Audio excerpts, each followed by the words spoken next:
Social media کے حوالے سے کچھ باتیں آپ کے سامنے رکھنی ہیں. آپ کو معلوم ہے 10 سال میں جو انقلاب آیا ہے میڈیا کے حوالے سے، وہ ایسا انقلاب ہے کہ اس نے پورے ماحول اور کلچر کو تبدیل کر کے رکھ دیا ہے. پہلے لوگ ٹیلی ویژن کے سامنے بیٹھا کرتے تھے، مخصوص قسم کے چینل تھے، پی ٹی وی آیا کرتا تھا، اس میں جو گورنمنٹ کہتی تھی وہ سنتے تھے لوگ. تو ٹیلی ویژن کے مختلف قسم کے چینلز آنا شروع ہوئے، میڈیا بالکل آزاد ہو گیا. اس کے بعد مزید ترقی ہوئی اور سوشل میڈیا آیا، فیس بک آیا. فیس بک سے دنیا پریشان تھی کہ پھر وائبر آیا، پھر وائبر کے بعد واٹس ایپ آیا، اور واٹس ایپ نے تو ایسا تہلکہ مچا دیا ہے کہ آپ یعنی اگر کسی کی جیب میں موبائل ہے اینڈرائڈ والا تو اس کا مطلب یہ ہے کہ اس کی جیب میں امریکہ بھی ہے، اس کی جیب میں جاپان بھی ہے، اس کی جیب میں بالی ووڈ بھی ہے، اس کی جیب میں ہالی ووڈ بھی ہے، اس کی جیب میں مکہ بھی ہے، اس کی جیب میں مدینہ بھی ہے، مذہب بھی ہے، بے حیائی بھی ہے، اچھی باتیں بھی ہیں، بری باتیں بھی ہیں، سائنسدان بھی ہیں، فزکس بھی ہے، کیمسٹری بھی ہے، بایولوجی بھی ہے. پوری دنیا اس کی پینٹ کی جیب میں آئی ہوئی ہے، اور وہ جب چاہے دنیا کے جس خطے میں چاہے ایک بٹن دبا کے پہنچ جاتا ہے. تو جب یہ سوشل میڈیا کا استعمال بہت زیادہ ہوا تو اس میں 2 قسم کے طبقے وجود میں آئے. ایک تو وہ تھا جنہوں نے اس کے استعمال کو بالکل اجازت دے دی اور اس کو وقت کی ضرورت اور معاشرے کی ضرورت قرار دے کر، اور اس میں کوئی لگام نہیں، بس ساری دنیا یہ استعمال کرے اور ہر وقت اس کا استعمال کرے. ایک تو وہ طبقہ ہے جو ہماری ینگ جنریشن ہے، جو 24 گھنٹے ہاتھ میں موبائل لے کے بیٹھتی ہے.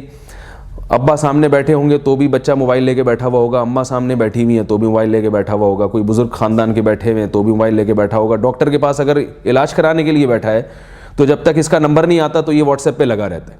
اور ڈاکٹر صاحب کے پاس جب تک جتنی دیر میں پیشنٹ آئے گا نا اتنی دیر میں بھی وہ واٹس ایپ لے کے دیکھنا شروع کر دیتے ہیں کسی کا میسج تو نہیں آیا. تو پوری دنیا واٹس ایپ فیس بک پہ گھوم رہی ہے.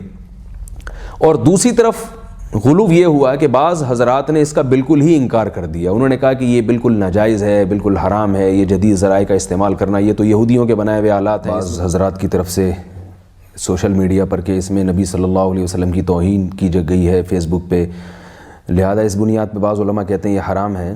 تو یہ میں سمجھتا ہوں کہ اس لیے مضبوط دلیل نہیں ہے کہ اپنی بات کو دنیا میں پہنچانے کا ایک ذریعہ ہے سوشل میڈیا. اگر غیر مسلم اس ذریعے کو غلط استعمال کر کے رسول اللہ صلی اللہ علیہ وسلم کی معاذ اللہ نقل کفر توہین کر رہے ہیں تو ہمیں نبی صلی اللہ علیہ وسلم کی عظمت کو بیان کرنے کے لیے وہ ذریعہ استعمال کرنا چاہیے، کیونکہ ہمارے پاس اور تو کوئی آلٹرنیٹ اس کا اتنا طاقتور ذریعہ ہے نہیں. تو اگر فیس بک پہ یا یوٹیوب پہ معاذ اللہ رسول اللہ صلی اللہ علیہ وسلم کی توہین کسی نے کی ہے تو آپ اسی یوٹیوب پہ اور اسی فیس بک پہ اس کا جواب دیں، تاکہ جیسے توہین پوری دنیا میں پھیلی ہے تو آپ رسول اللہ صلی اللہ علیہ وسلم کے دفاع میں جو بات کہیں گے وہ بھی پوری دنیا میں پھیل جائے. لیکن اگر آپ اس کا بائیکاٹ کریں گے تو توہین آمیز کلمات یا اس طرح کی چیزیں تو پوری دنیا میں پھیلتی رہیں گی. نبی صلی اللہ علیہ وسلم کی جو صفائی ہے اور آپ صلی اللہ علیہ وسلم کی جو بے داغ سیرت ہے اس کو 4 آدمیوں سے زیادہ آپ اپنی بات کو نہیں پہنچا سکتے. تو اس لیے یہ دلیل درست نہیں ہے کہ وہ غلط چیزوں میں استعمال کر رہے ہیں تو ہم لہذا انہی چیزوں کا بائیکاٹ کریں گے. جیسے لاؤڈ اسپیکر گانے بجانے میں بھی استعمال ہوتا ہے، بے حیائی میں بھی استعمال ہوتا ہے، تو اذان بھی تو لاؤڈ اسپیکر ہی سے دی جاتی ہے، اور قرآن کی تلاوت بھی لاؤڈ اسپیکر ہی پہ کی جاتی ہے، بیانات بھی اسی پہ کیے جاتے ہیں. ایک ذریعہ ہے، وہ اس کو غلط جگہ استعمال کر رہے ہیں تو آپ اس کو صحیح جگہ استعمال کریں. میرے پاس کچھ دن پہلے واٹس ایپ پہ کسی عالم کا میسج آیا جو واٹس ایپ کے خلاف بیان کر رہے تھے اور واٹس ایپ کے نقصانات بتا رہے تھے کہ یہ انگریزوں کی بنائی ہوئی چیزیں ہیں اور ان کا یہ غلط ہے، اس کا استعمال جائز نہیں ہے وغیرہ وغیرہ. تو جنہوں نے مجھے ان کا بیان بھیجا تو میں نے ان سے کہا کہ حضرت جی نے جو بیان کیا ہے واٹس ایپ کے خلاف، اس بیان کو بھی دنیا میں واٹس ایپ ہی نے پھیلایا ہے ان کے. یعنی مطلب یہ اگر واٹس ایپ کا استعمال نہ کرتے تو 4 آدمیوں سے زیادہ واٹس ایپ کے خلاف بھی ان کا بیان کوئی نہ سنتا. تو ان کے اس بیان سے تو اور اس طریقے سے تو واٹس ایپ کی اہمیت بڑھ رہی ہے، کم نہیں ہو رہی. یعنی اس سے ہی پتہ چل رہا ہے کہ اگر آپ نے واٹس ایپ کے خلاف اور فیس بک کے خلاف بھی بولنا ہے تو اس کے لیے بھی آپ کو فیس بک ہی کا سہارا لینا پڑے گا، ورنہ آپ کی بات دنیا میں کوئی بھی نہیں سنے گا. تو یہ بھی پرلے درجے کی حماقت ہے کہ آپ ان چیزوں کے استعمال کو ناجائز کہہ دیں اور آپ کہہ دیں کہ یہ چیزیں غلط ہیں. تو صحیح بات یہ ہے کہ کوئی چیز بذات خود غلط نہیں ہوتی، ایک سائنسی ترقی ہے، اس کا استعمال غلط ہوتا ہے. اس کو آپ صحیح طریقے سے استعمال کریں تو وہ صحیح ہے، غلط طریقے سے بم جو ایجاد جس نے کیا تھا وہ تو پہاڑوں کو توڑنے کے لیے اور سرنگیں بنانے کے لیے، تو لوگوں نے کیا کیا، اس بم کو لوگوں کو مارنے کے لیے استعمال کرنا شروع کر دیا. تو یہ لوگوں کی غلطی ہے.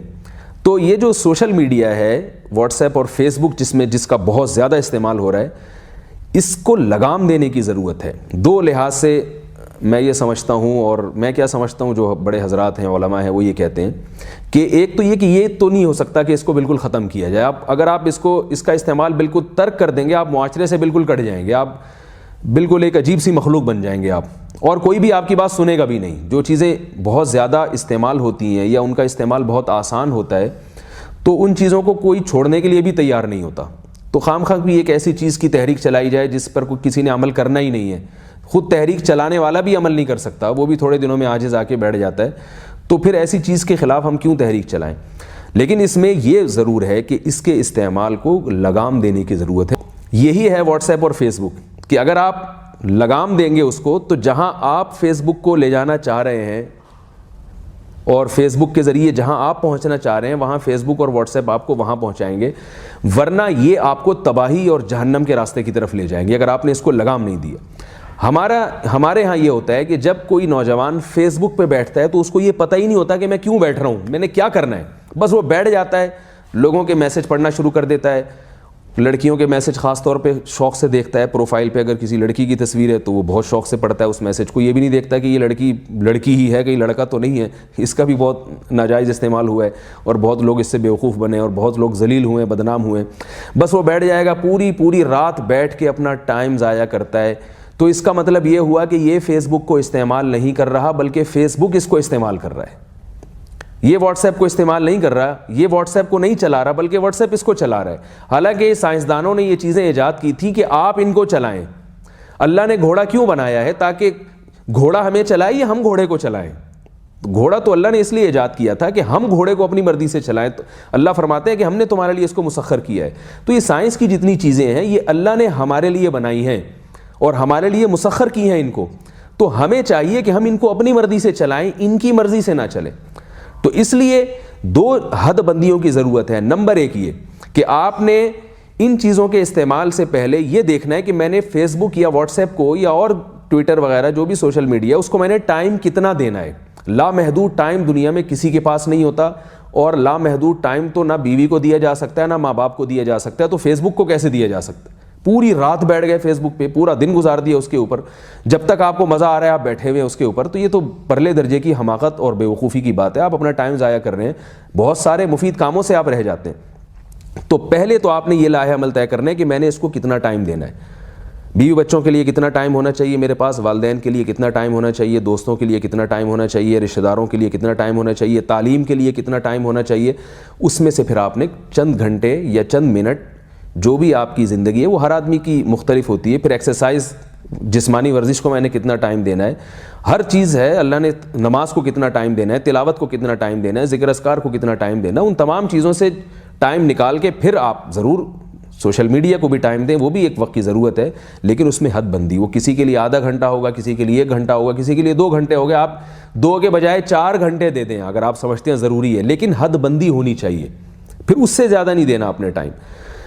اور آپ نے اس پہ بیٹھ کے کرنا کیا ہے یہ پہلے سے آپ نے طے کرنا ہے. اگر آپ واٹس ایپ پہ آنے کے بعد طے کرتے ہیں میں نے کرنا کیا ہے، تو آپ کی مثال ایسے جو آدمی گھوڑے پہ بیٹھنے کے بعد سوچے میں نے جانا کہاں ہے. یہ تو عجیب سی بات ہو گئی کہ آپ گھوڑے پہ بیٹھنے کے بعد سوچ رہے ہیں کہ میں نے جانا کہاں ہے. آپ ٹیکسی میں بیٹھنے کے بعد سوچ رہے ہیں کہ میں نے جانا کہاں ہے. آپ ٹیکسی بلواتے اس وقت ہیں جب آپ منزل کا تعین پہلے کرتے ہیں.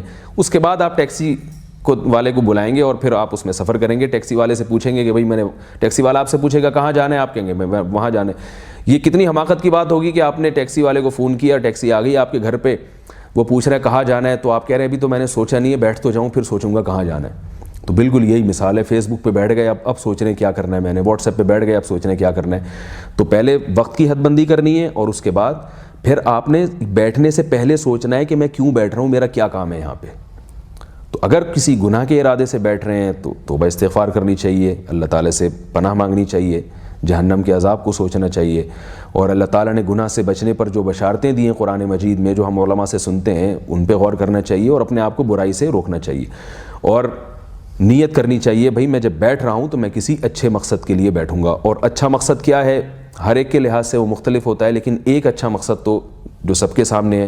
کوئی بھی اچھی بات آپ کو فیس بک پہ نظر آتی ہے آپ اس کو آگے شیئر کر سکتے ہیں، اور کوئی بھی ایسی بات جو آپ سمجھتے ہیں کہ اس سے لوگوں کو نقصان ہوگا وہ آپ آگے شیئر نہ کریں.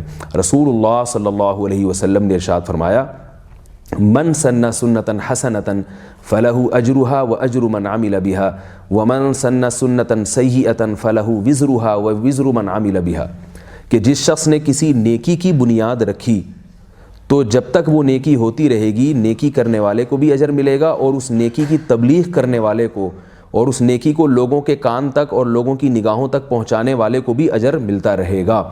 تو فیس بک کے ذریعے، واٹس ایپ کے ذریعے آپ نیکی کی بات کو آگے اگر پہنچائیں گے تو جو بھی اس نیکی کی بات کو پڑھیں گے، سنیں گے یا اس کو فالو کریں گے تو ان کو اجر ملے گا، ساتھ ساتھ آپ کو بھی اجر ملے گا۔ یہی واٹس ایپ، یہی فیس بک آپ کے جنت میں جانے کا ذریعہ بن جائے گا۔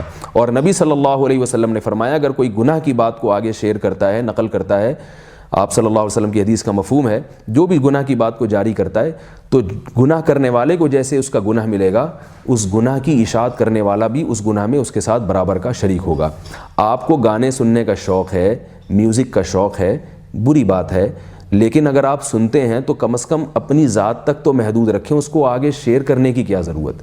فحش تصاویر لوگ شیئر کر رہے ہیں اس میں فیس بک کے ذریعے، تو میں حیران ہوتا ہوں کہ بھائی تو خود گناہ کما رہا ہے، تو دوسروں کو اس گناہ میں شریک کر کے ان کا گناہ اپنے کندھوں پہ کیوں لاد رہے ہیں؟